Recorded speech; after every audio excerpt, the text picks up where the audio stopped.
Every year when it's Thanksgiving and Advent and Christmas, I make this resolution that I'm going to totally focus on the real meaning of the season.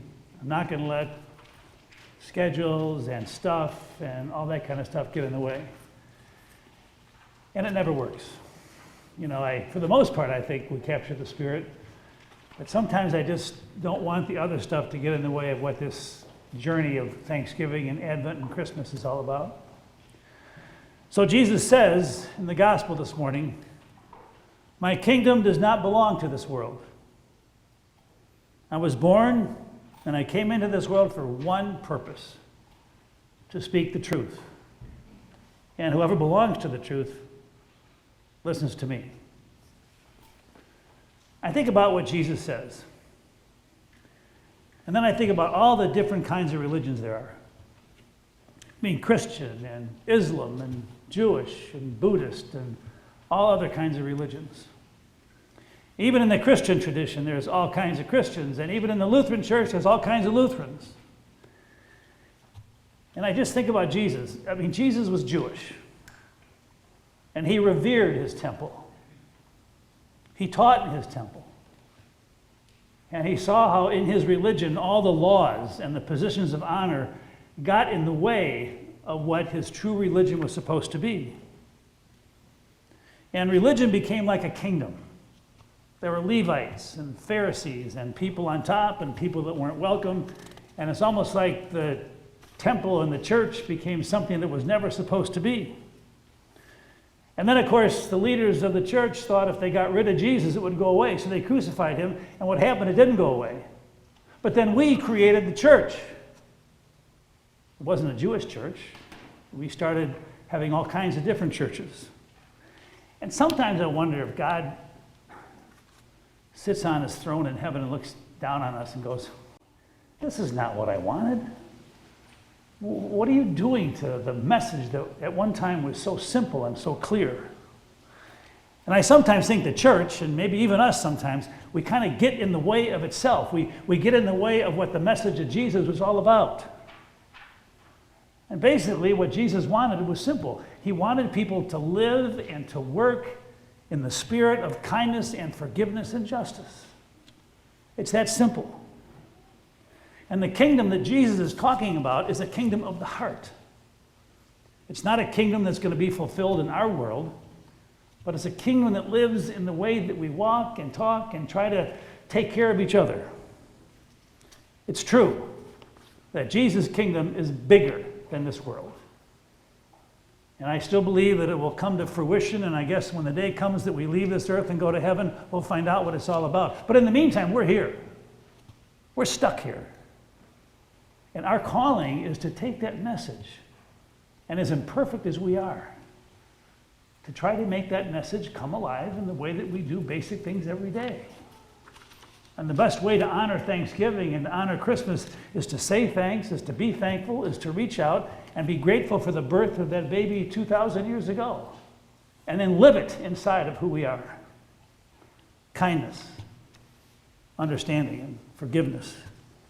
Sharing, accepting our uniqueness. Instead of letting diversity get in the way of us, celebrate diversity and our uniqueness. And we don't necessarily have to protest and be angry and be prejudiced and set up barriers. We need to lift up the goodness of the human spirit. What better way to honor the Christmas season? What drives me a little bit crazy, I don't mean to punish you with what drives me crazy, but I have 4 more minutes. It's not being able to say Merry Christmas. I know a few years ago, we had gotten letters to our kids that if you want to greet people, say Happy Holidays or something like that. But that when you say Merry Christmas, it's a Christian greeting, and it kind of shuts out people that aren't Christian. Christmas is not about being Christian. Christmas is a season. For everything there is a season, a time for every matter under heaven, all kinds of times. There's spring, there's fall, there's harvest. Christmas is a season. It's a season that celebrates the birth of a child who happened to be Jewish. shepherds who happen to be Jewish. God knows what the wise men were. But basically, Christmas is a time to celebrate the birth of the divine in the ordinariness of the world that we live in. So Christmas is a season that is shared by all kinds of people.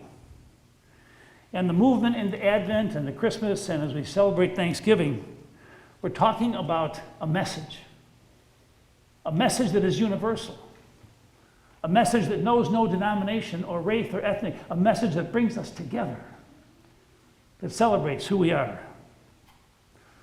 So when my family goes to Texas in 3 weeks to celebrate little Johnny's funeral, the first thing I'm going to do is walk into their house. And I'm going to see this big Jewish guy named Mike, Johnny's father. And I'm going to give him a big hug. And I'm going to say, Schwartz, Merry Christmas. And he's going to hug me back and look me in the eye and he said, Borling, Happy Hanukkah. Because when you greet somebody out of your own tradition, when you greet somebody with words that are in your guts and mean something to you, that brings us together. It doesn't shut people out. I know it's easier said than done. But you know, I hope this Thanksgiving and this Christmas, in the midst of all the uncertainty, in the midst of all the anxiety that each one is touched with once in a while, in the midst of the unrest and the protests and the anger, yeah, there's lots to be angry about, that we can rise above all that and somehow in our own imperfect way celebrate the Spirit that brings all of us together. In conclusion, why should my conclusion have anything to do with anything? But I had a funeral here yesterday for Dorothy Ellis. And there was a couple of nice eulogies and some readings, and one of the aunts was kind of making sure that all the readers were there, and she gets done with her piece and said, now my nephew is going to have something to say. And she looks around, the nephew's not there. All of a sudden, the nephew, who's a young buck, obviously unorganized, he comes running through the door. He's limping with a cane. He comes up to the podium, and he does his reading and knocks Jesus over. And so he goes back to his seat, and his aunt says, wait a second, will you please pick up Jesus?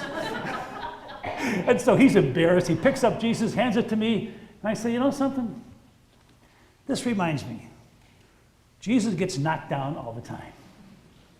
And guess what? He rose up. You gave him to me. He rose from the dead in 3 days. And I looked at him and I said, I'm going to talk about you tomorrow.